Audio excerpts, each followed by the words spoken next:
Martin here.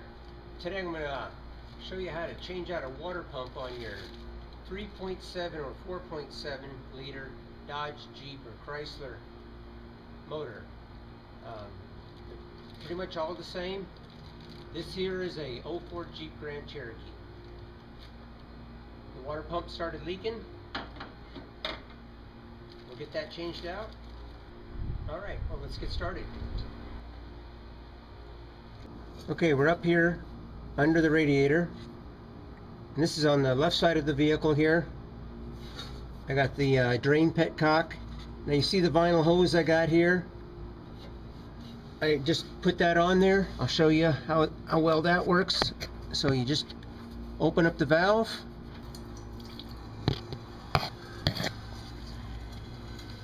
What I did is I run that vinyl hose through the skid plate, and there it's draining. Now it's draining really slow. I'm going to release the cap on the radiator, and that'll speed things up a lot. You want to definitely do this on a cold vehicle.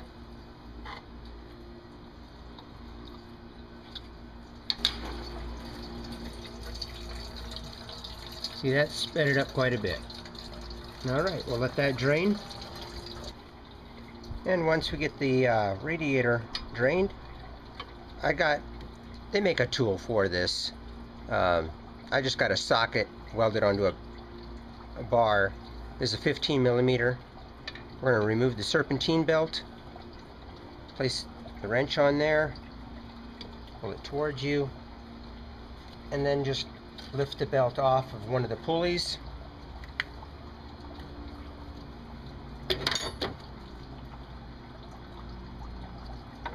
And now you're able to pull it off the water pump. Next, remove the one 13 millimeter bolt holding the belt tensioner in.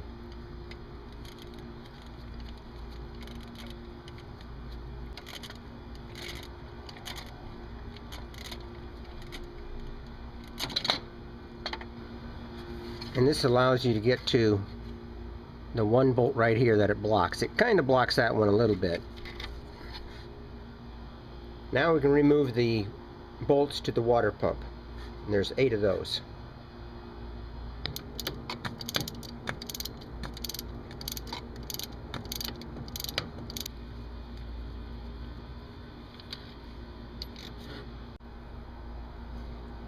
Once you got all the bolts removed, I'm using this pry bar and just catching an edge right there. There we go.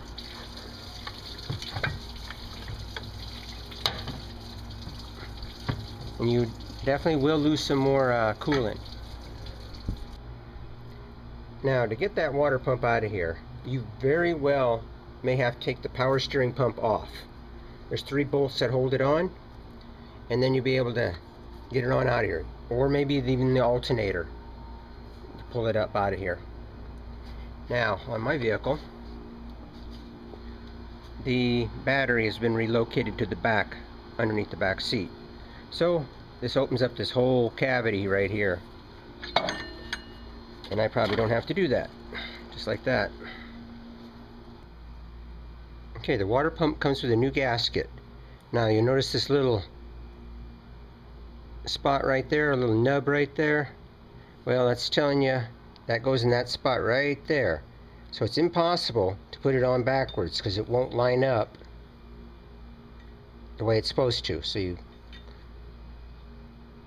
just like that, and all you got to do is to press that into the groove there.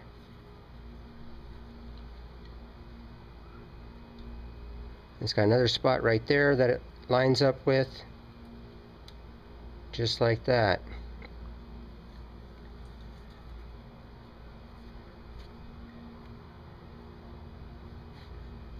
Alright, let's go install this.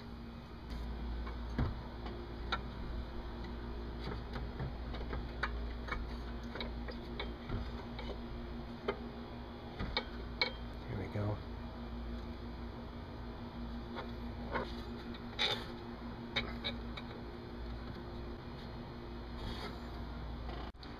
Alright, now when reinstalling the belt tensioner, make sure you see this notch right there, that lines up with that bolt right down there.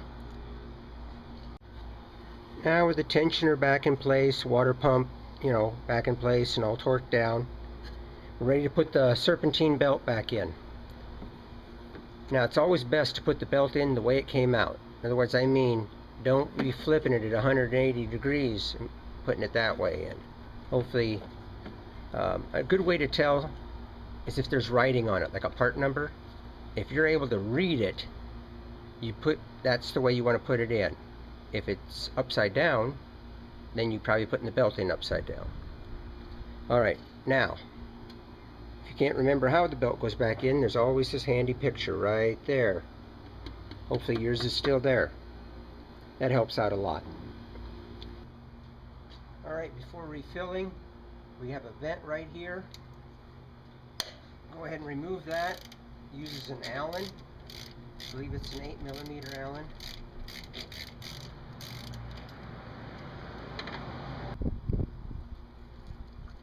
We're using the 1 gallon that I did save out of here.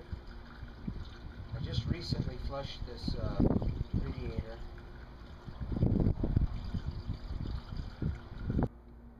Alright, I did use what I did drain out of the vehicle, since I did do a flush on the vehicle not too long ago, and then I lost some fluid as well, so I went ahead and got me another gallon of the appropriate coolant, because you don't want to use what you're not supposed to use in this vehicle. It does take a specific coolant, and that would be this one or the one that you can get at your Chrysler dealership.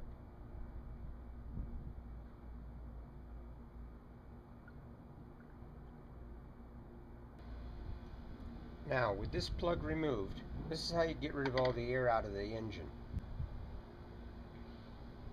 Now,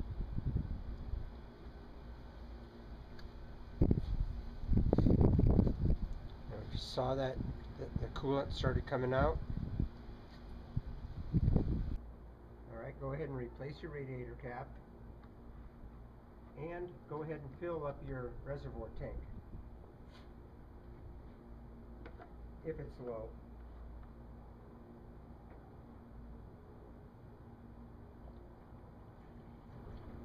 Now once you got this filled up, the cap is on, and we still got that plug off. We're going to go ahead and fire it up, and we're going to work the air out of the system.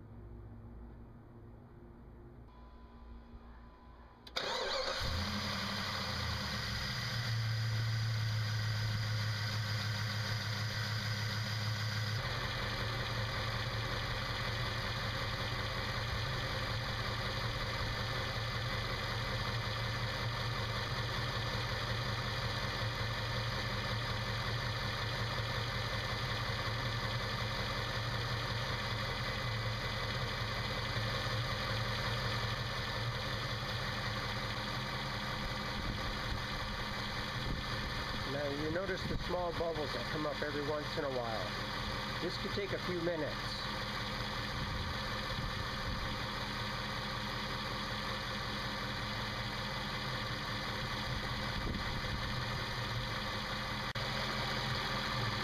And once you feel confident you got all the air out, go ahead and screw the plug in.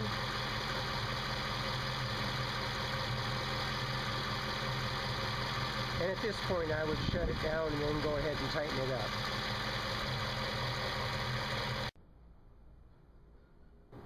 Alright, well, I took it out for a test drive, and then I made sure I didn't have any leaks. Everything turned out real good, and I think as far as water pumps goes, that's not too bad of an install. It's not that hard. Hardest part is trying to get that water pump out of there. After it cools down, make sure your fluids are topped off,